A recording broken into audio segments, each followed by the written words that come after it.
ਮਾਈ ਮਲਵੈਣ ਇੱਕ ਮਹਾਨ ਸਾਮਰਾਜ ਦੀ ਨੀਂਹ। ਇਤਿਹਾਸ ਸਾਨੂੰ ਮਹਾਰਾਜਾ ਰਣਜੀਤ ਸਿੰਘ ਦੇ ਰੂਪ ਵਿੱਚ ਪੰਜਾਬ ਦੇ ਸ਼ੇਰ ਬਾਰੇ ਦੱਸਦਾ ਹੈ, ਪਰ ਉਸ ਸ਼ਕਤੀ ਦੇ ਸਰੋਤ ਨੂੰ ਅਕਸਰ ਭੁਲਾ ਦਿੱਤਾ ਜਾਂਦਾ ਹੈ। ਇਹ ਕਹਾਣੀ ਸਾਲ 1758 ਵਿੱਚ ਸ਼ੁਰੂ ਹੁੰਦੀ ਹੈ, ਜਿੱਥੇ ਮਾਲਵਾ ਦੇ ਖੂਬਸੂਰਤ ਅਤੇ ਸ਼ਾਹੀ ਵਿਹੜਿਆਂ ਵਿੱਚ ਇੱਕ ਬਾਲਕਾ ਦਾ ਜਨਮ ਹੋਇਆ। ਇਸ ਬੱਚੀ ਦਾ ਨਾਮ ਰਾਜਕੌਰ ਰੱਖਿਆ ਗਿਆ, ਜਿਸ ਦੇ ਖੂਨ ਵਿੱਚ ਸ਼ਾਹੀ ਸ਼ਾਨ ਅਤੇ ਸੰਘਰਸ਼ ਦੀਆਂ ਕਹਾਣੀਆਂ ਪਹਿਲਾਂ ਹੀ ਵਗ ਰਹੀਆਂ ਸਨ। ਰਾਜਕੌਰ ਦੇ ਪਰਿਵਾਰ ਦਾ ਇਤਿਹਾਸ ਬਹੁਤ ਗੁੰਝਲਦਾਰ ਸੀ, ਜਿੱਥੇ ਉਹਨਾਂ ਦੇ ਪੂਰਵਜਾਂ ਨੇ ਮੁਗਲ ਸਾਮਰਾਜ ਦੀਆਂ ਚੁਣੌਤੀਆਂ ਦਾ ਸਾਹਮਣਾ ਕੀਤਾ ਸੀ। ਉਸ ਦੇ ਦਾਦਾ ਨੇ ਇੱਕ ਵਾਰ ਆਪਣੇ ਪਰਿਵਾਰ ਨੂੰ ਬਚਾਉਣ ਲਈ ਮੁਗਲਾਂ ਦੇ ਸਾਹਮਣੇ ਗੋਡੇ ਟੇਕੇ ਸਨ, ਤਾਂ ਜੋ ਉਹਨਾਂ ਦੀ ਪਤਨੀ ਅਤੇ ਪੁੱਤਰ ਦੀ ਜਾਨ ਬਚ ਸਕੇ। ਦਿੱਲੀ ਦੀ ਕਾਲ ਕੋਠੜੀ ਦਾ ਉਹ ਡਰ ਰਾਜਕੌਰ ਦੇ ਖਾਨਦਾਨ ਦੀ ਯਾਦਾਂ ਵਿੱਚ ਵਸਿਆ ਹੋਇਆ ਸੀ, ਜਿਸ ਨੇ ਉਹਨਾਂ ਨੂੰ ਸਿਖਾਇਆ ਕਿ ਜੀਵਨ ਵਿੱਚ ਬਚਣਾ ਕਿੰਨਾ ਜ਼ਰੂਰੀ ਹੈ। ਪਰ ਰਾਜਕੌਰ ਦਾ ਖੂਨ ਹਾਰ ਮੰਨਣ ਵਾਲਾ ਨਹੀਂ ਸੀ। ਉਹ ਰਣਨੀਤੀ ਅਤੇ ਜਿਉਣ ਦੀ ਜ਼ਿੱਦ ਦੀ ਮਿਸਾਲ ਬਣਨ ਲਈ ਪੈਦਾ ਹੋਈ ਸੀ। ਉਹ ਇੱਕ ਅਜਿਹੇ ਦੌਰ ਵਿੱਚ ਵੱਡੀ ਹੋਈ ਜਦੋਂ ਪੁਰਾਣੇ ਸਾਮਰਾਜ ਢਹਿ ਰਹੇ ਸਨ ਅਤੇ ਪੰਜਾਬ ਵਿੱਚ ਨਵੀਆਂ ਤਾਕਤਾਂ ਦਾ ਉਭਾਰ ਹੋ ਰਿਹਾ ਸੀ। ਰਾਜਕੌਰ ਦੇ ਪਿਤਾ ਰਾਜਾ ਗਜਪਤ ਸਿੰਘ ਇੱਕ ਬਹੁਤ ਹੀ ਸਖਤ ਅਤੇ ਇੱਛਾ ਸ਼ਕਤੀ ਵਾਲੇ ਇਨਸਾਨ ਸਨ। ਗਜਪਤ ਸਿੰਘ ਨੇ ਆਪਣੀ ਧੀ ਨੂੰ ਉਹ ਸਿਖਾਇਆ ਜੋ ਉਸ ਸਮੇਂ ਦੀਆਂ ਕੁੜੀਆਂ ਨੂੰ ਨਹੀਂ ਸਿਖਾਇਆ ਜਾਂਦਾ ਸੀ। ਉਹਨਾਂ ਨੇ ਰਾਜਕੌਰ ਨੂੰ ਸਮਝਾਇਆ ਕਿ ਤਾਕਤ ਮੰਗ ਕੇ ਨਹੀਂ ਮਿਲਦੀ, ਸਗੋਂ ਇਸ ਨੂੰ ਹਿੰਮਤ ਨਾਲ ਕਬਜ਼ੇ ਵਿੱਚ ਰੱਖਣਾ ਪੈਂਦਾ ਹੈ। ਰਾਜਕੌਰ ਨੇ ਬਚਪਨ ਤੋਂ ਹੀ ਘੋੜ ਸਵਾਰੀ ਵਿੱਚ ਮਾਹਰ ਹੋਣਾ ਸ਼ੁਰੂ ਕਰ ਦਿੱਤਾ, ਜਿਸ ਨਾਲ ਉਸ ਦਾ ਆਤਮ ਵਿਸ਼ਵਾਸ ਵਧਿਆ। ਉਸਨੇ ਸਿਰਫ ਸਵਾਰੀ ਹੀ ਨਹੀਂ, ਸਗੋਂ ਸ਼ਸਤਰ ਵਿਦਿਆ ਵਿੱਚ ਵੀ ਨਿਪੁੰਨਤਾ ਹਾਸਲ ਕੀਤੀ। ਤਲਵਾਰ ਚਲਾਉਣਾ ਉਸ ਦੀ ਆਦਤ ਬਣ ਗਈ। ਸ਼ਸਤਰਾਂ ਦੇ ਨਾਲ-ਨਾਲ ਉਸਨੇ ਰਾਜਨੀਤੀ ਦੇ ਗੂੜ੍ਹੇ ਸਬਕ ਸਿੱਖੇ, ਜਿਸ ਨਾਲ ਉਹ ਦੁਸ਼ਮਣ ਦੀ ਚਾਲ ਨੂੰ ਪਹਿਲਾਂ ਹੀ ਸਮਝਣ ਲੱਗੀ। ਸਾਲ 1774 ਵਿੱਚ ਰਾਜਕੌਰ ਦਾ ਵਿਆਹ ਸੁਕਰਚੱਕੀਆ ਮਿਸਲ ਦੇ ਪ੍ਰਭਾਵਸ਼ਾਲੀ ਮੁਖੀ ਮਹਾ ਸਿੰਘ ਨਾਲ ਤੈਅ ਹੋਇਆ। ਇਹ ਵਿਆਹ ਸਿਰਫ ਦੋ ਇਨਸਾਨਾਂ ਦਾ ਮੇਲ ਨਹੀਂ ਸੀ, ਸਗੋਂ ਦੋ ਸ਼ਕਤੀਸ਼ਾਲੀ ਪਰਿਵਾਰਾਂ ਦਾ ਇੱਕ ਰਣਨੀਤਿਕ ਸਮਝੌਤਾ ਸੀ।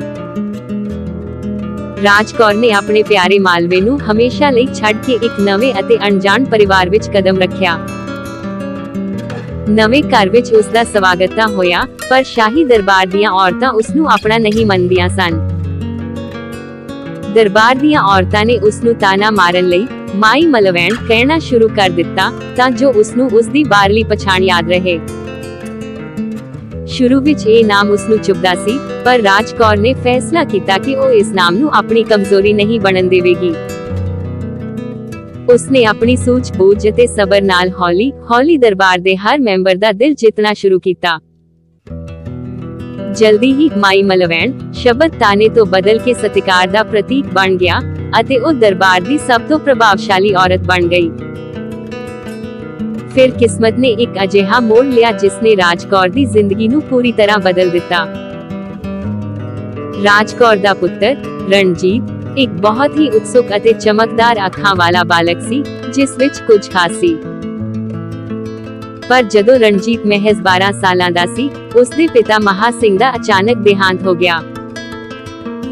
ਮਹਾ ਸਿੰਘ ਦੀ ਮੌਤ ਤੋਂ ਬਾਅਦ ਸੁਕਰਚੱਕੀਆ ਮਿਸਲ ਵਿੱਚ ਇੱਕ ਵੱਡਾ ਖਲਾ ਪੈਦਾ ਹੋ ਗਿਆ, ਜਿਸ ਨੇ ਸਭ ਨੂੰ ਚਿੰਤਤ ਕਰ ਦਿੱਤਾ। ਸ਼ਕਤੀ ਦੀ ਭੁੱਖੇ ਵਿਰੋਧੀ ਸਰਦਾਰ ਗਿੱਧਾਂ ਵਾਂਗ ਮੰਡਰਾਉਣ ਲੱਗੇ, ਇਹ ਸੋਚ ਕੇ ਕਿ ਹੁਣ ਰਾਜ ਹੜੱਪਣ ਦਾ ਸਮਾਂ ਆ ਗਿਆ ਹੈ। ਮੰਤਰੀਆਂ ਨੇ ਫੁਸਫੁਸਾਉਣਾ ਸ਼ੁਰੂ ਕਰ ਦਿੱਤਾ ਕਿ ਇੱਕ ਛੋਟਾ ਬੱਚਾ ਅਤੇ ਇੱਕ ਔਰਤ ਕਦੇ ਵੀ ਮਿਸਲ ਦੀ ਰੱਖਿਆ ਨਹੀਂ ਕਰ ਸਕਣਗੇ। ਸਭ ਨੇ ਇਹ ਸੋਚ ਲਿਆ ਸੀ ਕਿ ਸੁਕਰਚੱਕੀਆ ਮਿਸਲ ਦਾ ਪਤਨ ਹੁਣ ਨਿਸ਼ਚਿਤ ਹੈ ਅਤੇ ਉਹ ਟੁਕੜਿਆਂ ਵਿੱਚ ਵੰਡੀ ਜਾਵੇਗੀ। ਪਰ ਉਹ ਸਾਰੇ ਇੱਕ ਗੱਲ ਭੁੱਲ ਗਏ ਸਨ, ਉਹ ਰਾਜਕੌਰ ਦੀ ਮਮਤਾ ਅਤੇ ਉਸ ਦੀ ਲੋਹੇ ਵਰਗੀ ਇੱਛਾ ਸ਼ਕਤੀ ਨੂੰ ਭੁੱਲ ਗਏ ਸਨ। ਰਾਜਕੌਰ ਅੱਗੇ ਆਈ ਅਤੇ ਉਸਨੇ ਆਪਣੀ ਮਮਤਾ ਨੂੰ ਆਪਣੀ ਸਭ ਤੋਂ ਵੱਡੀ ਤਾਕਤ ਵਿੱਚ ਬਦਲ ਲਿਆ। ਉਸ ਕੋਲ ਕੋਈ ਆਪਣੀ ਫੌਜ ਨਹੀਂ ਸੀ, ਪਰ ਉਸ ਕੋਲ ਇੱਕ ਅਜਿਹਾ ਦਿਮਾਗ ਸੀ ਜੋ ਕਿਸੇ ਵੀ ਜਰਨੈਲ ਤੋਂ ਵੱਧ ਤੇਜ਼ ਚੱਲਦਾ ਸੀ। ਇੱਕ ਪਾਸੇ ਮਾਸੂਮ ਰਣਜੀਤ ਸੀ ਅਤੇ ਦੂਜੇ ਪਾਸੇ ਸਾਜ਼ਿਸ਼ਾਂ ਵਿੱਚ ਲੀਨ ਦਰਬਾਰੀ, ਪਰ ਰਾਜਕੌਰ ਨੇ ਹਾਰ ਨਹੀਂ ਮੰਨੀ। ਰਾਜਕੌਰ ਨੇ ਰੀਜੈਂਸੀ ਦੀ ਗੱਦੀ ਸੰਭਾਲੀ ਅਤੇ ਮਿਸਲ ਦਾ ਪ੍ਰਬੰਧ ਇੰਨੀ ਸਟੀਕਤਾ ਨਾਲ ਚਲਾਇਆ ਕਿ ਸਾਰੇ ਹੈਰਾਨ ਰਹਿ ਗਏ। ਉਸਨੇ ਸਿਰਫ ਹੁਕਮ ਨਹੀਂ ਚਲਾਏ, ਸਗੋਂ ਸਿਆਣਪ ਨਾਲ ਗੱਲਬਾਤ ਕੀਤੀ ਅਤੇ ਆਪਣੇ ਵਿਰੋਧੀਆਂ ਨੂੰ ਵੀ ਆਪਣਾ ਬਣਾ ਲਿਆ। ਰਾਜ ਕੌਰ ਨੇ ਸਿਰਫ ਹੁਕਮ ਨਹੀਂ ਚਲਾਏ, ਸਗੋਂ ਸਿਆਣਪ ਨਾਲ ਗੱਲਬਾਤ ਕੀਤੀ ਅਤੇ ਆਪਣੇ ਵਿਰੋਧੀਆਂ ਨੂੰ ਵੀ ਆਪਣਾ ਬਣਾ ਲਿਆ। ਉਸਨੇ ਦਰਬਾਰ ਦੇ ਅੰਦਰੂਨੀ ਝਗੜਿਆਂ ਨੂੰ ਖਤਮ ਕਰਨ ਲਈ ਗੁਪਤ ਸਮਝੌਤੇ ਕੀਤੇ ਅਤੇ ਸਭ ਨੂੰ ਇੱਕ ਸਾਂਝੇ ਮਕਸਦ ਨਾਲ ਜੋੜਿਆ। ਜਦੋਂ ਬਾਹਰੀ ਦੁਸ਼ਮਣਾਂ ਨੇ ਹਮਲਾ ਕਰਨ ਦੀ ਕੋਸ਼ਿਸ਼ ਕੀਤੀ, ਤਾਂ ਰਾਜ ਕੌਰ ਨੇ ਆਪਣੀ ਚਤੁਰਾਈ ਨਾਲ ਉਹਨਾਂ ਨੂੰ ਭੁਲੇਖੇ ਵਿੱਚ ਪਾ ਦਿੱਤਾ। ਕਈ ਸਾਲਾਂ ਤੱਕ ਉਸਨੇ ਸਿਰਫ ਆਪਣੇ ਦਿਮਾਗ ਅਤੇ ਇੱਛਾ ਸ਼ਕਤੀ ਦੇ ਜ਼ੋਰ ਤੇ ਇੱਕ ਟੁੱਟ ਰਹੇ ਸਾਮਰਾਜ ਨੂੰ ਬਚਾਇਆ। ਰਾਜ ਕੌਰ ਨੇ ਰਣਜੀਤ ਨੂੰ ਸਿਰਫ ਪਾਲਿਆ ਨਹੀਂ, ਸਗੋਂ ਉਸਨੂੰ ਇੱਕ ਅਜਿਹਾ ਯੋਧਾ ਬਣਾਇਆ ਜੋ ਕਿਸੇ ਤੋਂ ਨਾ ਡਰੇ। ਉਸਨੇ ਰਣਜੀਤ ਨੂੰ ਘੋੜਿਆਂ ਦੀ ਪਿੱਠ ਤੇ ਸਵਾਰ ਹੋਣਾ ਸਿਖਾਇਆ ਅਤੇ ਉਸਦੇ ਮਨ ਵਿੱਚ ਅਟਲ ਦਲੇਰੀ ਦਾ ਬੀਜ ਬੀਜਿਆ। ਰਾਜ ਕੌਰ ਉਸਨੂੰ ਇਤਿਹਾਸ ਦੀਆਂ ਗਲਤੀਆਂ ਅਤੇ ਰਾਜਨੀਤੀ ਦੀਆਂ ਬਾਰੀਕੀਆਂ ਬਾਰੇ ਘੰਟਿਆਂ ਬੱਧੀ ਦੱਸਦੀ ਰਹਿੰਦੀ ਸੀ।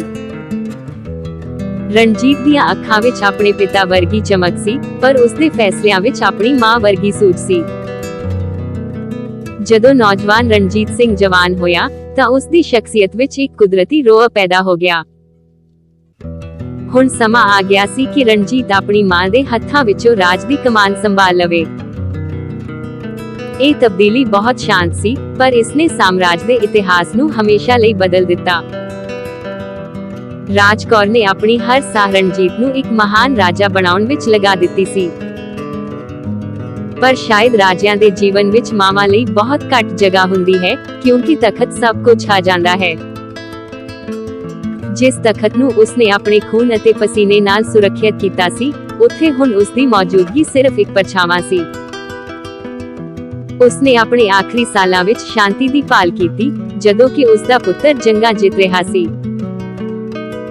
ਸਾਲ 1803 ਵਿੱਚ ਰਾਣੀ ਰਾਜ ਕੌਰ ਲਾਹੌਰ ਦੀਆਂ ਹਵਾਵਾਂ ਵਿੱਚ ਆਪਣੀ ਆਖਰੀ ਸਾਹ ਲੈ ਕੇ ਅਲਵਿਦਾ ਕਹਿ ਗਈ। ਉਸਦੀ ਮੌਤ ਨੇ ਇੱਕ ਯੁੱਗ ਦਾ ਅੰਤ ਕੀਤਾ, ਪਰ ਇੱਕ ਨਵੇਂ ਅਤੇ ਮਹਾਨ ਸਾਮਰਾਜ ਦੀ ਨੀਂਹ ਪੂਰੀ ਹੋ ਚੁੱਕੀ ਸੀ। ਉਸਦਾ ਪੁੱਤਰ ਅੱਗੇ ਜਾ ਕੇ ਮਹਾਰਾਜਾ ਰਣਜੀਤ ਸਿੰਘ ਬਣਿਆ, ਜਿਸਨੇ ਪੰਜਾਬ ਦੇ ਇਤਿਹਾਸ ਨੂੰ ਨਵੀਂ ਦਿਸ਼ਾ ਦਿੱਤੀ। ਉਸਨੇ ਦੁਨੀਆ ਦੇ ਸਭ ਤੋਂ ਮਹਾਨ ਸਿੱਖ ਸਾਮਰਾਜ ਦੀ ਸਥਾਪਨਾ ਕੀਤੀ, ਜਿਸ ਦੀ ਗੂੰਜ ਦੂਰ ਦੂਰ ਤੱਕ ਸੁਣਾਈ ਦਿੱਤੀ। ਇਤਿਹਾਸ ਨੇ ਰਣਜੀਤ ਸਿੰਘ ਦਾ ਨਾਮ ਸੋਨੇ ਦੇ ਅੱਖਰਾਂ ਵਿੱਚ ਲਿਖਿਆ, ਪਰ ਰਾਜ ਕੌਰ ਦਾ ਨਾਮ ਪੰਨਿਆਂ ਦੇ ਕਿਨਾਰਿਆਂ ਤੇ ਰਹਿ ਗਿਆ। ਪਰ ਜੇਕਰ ਅਸੀਂ ਗਹਿਰਾਈ ਨਾਲ ਦੇਖੀਏ, ਤਾਂ ਰਣਜੀਤ ਸਿੰਘ ਦੀ ਹਰ ਜਿੱਤ ਵਿੱਚ ਰਾਜ ਕੌਰ ਦੀ ਸਿਆਣਪ ਸ਼ਾਮਿਲ ਸੀ। ਉਸਨੇ ਸਿਖਾਇਆ ਕਿ ਤਾਕਤ ਸਿਰਫ ਤਲਵਾਰ ਵਿੱਚ ਨਹੀਂ, ਸਗੋਂ ਸਬਰ ਅਤੇ ਸੂਝ-ਬੂਝ ਵਿੱਚ ਹੁੰਦੀ ਹੈ। ਲੋਕ ਕਹਿੰਦੇ ਹਨ ਕਿ ਹਰ ਮਹਾਨ ਮਰਦ ਦੇ ਪਿੱਛੇ ਇੱਕ ਮਹਾਨ ਔਰਤ ਹੁੰਦੀ ਹੈ, ਪਰ ਇਹ ਸੱਚਾਈ ਅਧੂਰੀ ਹੈ। ਰਾਜ ਕੌਰ ਦੇ ਮਾਮਲੇ ਵਿੱਚ ਉਹ ਰਣਜੀਤ ਸਿੰਘ ਦੇ ਪਿੱਛੇ ਨਹੀਂ ਸੀ, ਸਗੋਂ ਉਹ ਉਸਦੇ ਹੇਠਾਂ ਸੀ। ਉਹ ਮਜ਼ਬੂਤ ਨੀਂਹ ਸੀ ਜਿਸ ਉੱਤੇ ਪੂਰਾ ਸਿੱਖ ਸਾਮਰਾਜ ਖੜਾ ਹੋਇਆ ਅਤੇ ਸਦੀਆਂ ਤੱਕ ਸਟੈਂਡ ਕਰਿਆ। ਉਸਦੀ ਮਮਤਾ ਨੇ ਇੱਕ ਬਾਲਕ ਨੂੰ ਰਾਜਾ ਬਣਾਇਆ ਅਤੇ ਉਸਦੀ ਸਖਤੀ ਨੇ ਉਸ ਰਾਜੇ ਨੂੰ ਸ਼ੇਰ ਬਣਾਇਆ। ਰਾਜ ਕੌਰ ਨੇ ਸਾਬਿਤ ਕੀਤਾ ਕਿ ਇੱਕ ਮਾਂ ਸਿਰਫ ਜਨਮ ਨਹੀਂ ਦਿੰਦੀ, ਸਗੋਂ ਉਹ ਇੱਕ ਇਤਿਹਾਸ ਨੂੰ ਜਨਮ ਦਿੰਦੀ ਹੈ। ਉਸਦੀ ਕੁਰਬਾਨੀ ਅਤੇ ਸੰਘਰਸ਼ ਨੇ ਰਣਜੀਤ ਸਿੰਘ ਨੂੰ ਉਹ ਸਭ ਕੁਝ ਦਿੱਤਾ ਜੋ ਕਿਸੇ ਹੋਰ ਨੇ ਨਹੀਂ ਦਿੱਤਾ ਸੀ। ਅੱਜ ਵੀ ਜਦੋਂ ਅਸੀਂ ਸ਼ੇਰ ਪੰਜਾਬ ਦੀ ਗੱਲ ਕਰਦੇ ਹਾਂ, ਤਾਂ ਸਾਨੂੰ ਉਸ ਮਾਈ ਮਲਵੈਣ ਨੂੰ ਯਾਦ ਕਰਨਾ ਚਾਹੀਦਾ ਹੈ। ਉਸਨੇ ਸਿਖਾਇਆ ਕਿ ਜਦੋਂ ਦੁਨੀਆ ਤੁਹਾਨੂੰ ਪਰਾਈ ਕਹੇ, ਤਾਂ ਉਸ ਨਾਮ ਨੂੰ ਆਪਣੀ ਤਾਕਤ ਬਣਾਓ। ਉਸਦੀ ਜੀਵਨ ਯਾਤਰਾ ਸਾਨੂੰ ਦੱਸਦੀ ਹੈ ਕਿ ਸੱਚੀ ਤਾਕਤ ਸ਼ਸਤਰਾਂ ਵਿੱਚ ਨਹੀਂ, ਸਗੋਂ ਇਰਾਦਿਆਂ ਵਿੱਚ ਹੁੰਦੀ ਹੈ। ਰਾਜ ਕੌਰ ਦੀ ਕਹਾਣੀ ਸਿਰਫ ਇੱਕ ਰਾਣੀ ਦੀ ਕਹਾਣੀ ਨਹੀਂ, ਸਗੋਂ ਇੱਕ ਅਜਿਹੀ ਮਾਂ ਦੀ ਕਹਾਣੀ ਹੈ ਜਿਸਨੇ ਇਤਿਹਾਸ ਨੂੰ ਮੋੜ ਦਿੱਤਾ। ਉਸਨੇ ਆਪਣੇ ਪੁੱਤਰ ਨੂੰ ਸਿਰਫ ਤਖਤ ਨਹੀਂ ਦਿੱਤਾ, ਸਗੋਂ ਉਸਨੂੰ ਸੱਚਾਈ ਅਤੇ ਨਿਆਂ ਦਾ ਰਾਹ ਦਿਖਾਇਆ। ਸਾਡੇ ਇਤਿਹਾਸ ਦੇ ਪੰਨਿਆਂ ਵਿੱਚ ਉਹ ਭਾਵੇਂ ਛੁਪੀ ਹੋਵੇ, ਪਰ ਉਸਦੀ ਮਹਿਕ ਹਰ ਜਿੱਤ ਵਿੱਚ ਮਹਿਸੂਸ ਹੁੰਦੀ ਹੈ। ਮਾਈ ਮਲਵੈਣ, ਜਿਸਨੇ ਇੱਕ ਸ਼ੇਰ ਨੂੰ ਜਨਮ ਦਿੱਤਾ ਅਤੇ ਉਸਨੂੰ ਪਾਲ ਕੇ ਪੂਰੇ ਪੰਜਾਬ ਦਾ ਮਾਣ ਬਣਾਇਆ। ਰਾਜ ਕੌਰ ਦਾ ਨਾਮ ਹਮੇਸ਼ਾ ਲਈ ਅਮਰ ਰਹੇਗਾ, ਕਿਉਂਕਿ ਉਸਨੇ ਸਿਰਫ ਇੱਕ ਰਾਜ ਨਹੀਂ, ਸਗੋਂ ਇੱਕ ਮਹਾਨ ਵਿਰਾਸਤ ਸਿਰਜੀ।